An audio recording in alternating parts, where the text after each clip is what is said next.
So today I want to talk about a very popular subject, which is the instant induction. Like, how can I quickly induct my client into hypnosis?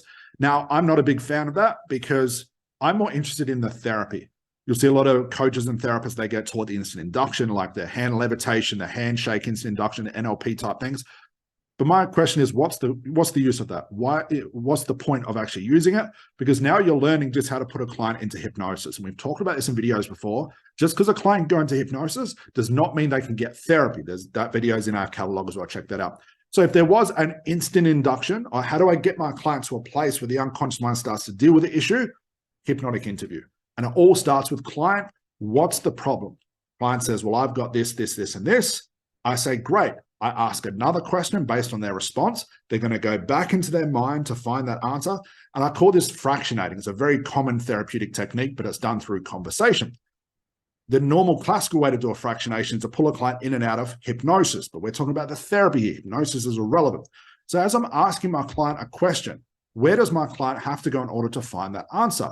The unconscious mind. The more creative I ask a question, or start to ask questions that evoke unconscious responses, the further my client has to go, or the deeper my client, or the faster my client has to go into their mind to find that information. And they find the information, they come out, they give me a response, they're fractionating in and out of their unconscious minds.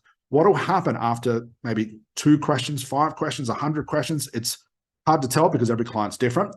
Over time, they get to a place where each time they go into the mind and they come back out, they're going to bring all that unconscious goodness with them. And over time, you're going to catch a client in this very deep therapeutic trance that the therapy can happen, okay? But stay with me here. When it comes to an instant induction, I think it's a big waste of time to ever worry about how quickly can I put my client in hypnosis.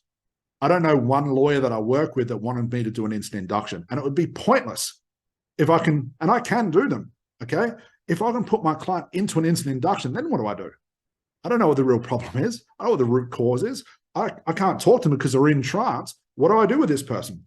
Now, it begs to answer that question of, I think a lot of framing around hypnosis is you put a client into hypnosis and then you can just talk to them and tell them to stop smoking and, you read the script and all that stuff. But what are we doing again? We're dealing with the symptom. So forget about instant inductions. Forget about how quickly do I put my client into trance. Start thinking about how quickly therapeutically can I have my client have a breakthrough.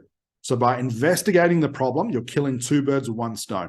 By asking a client about their problem, you're going to put them into hypnosis. But it's going to be a therapeutic type hypnosis, a therapeutic type trance, because it's got the context of dealing with the problem. Instead of, you put your hand here, I'll put it on top, I'll remove my hand, you'll fall into trance. Because then you're left with a very unconscious client who can't talk back, who can't answer any of your questions.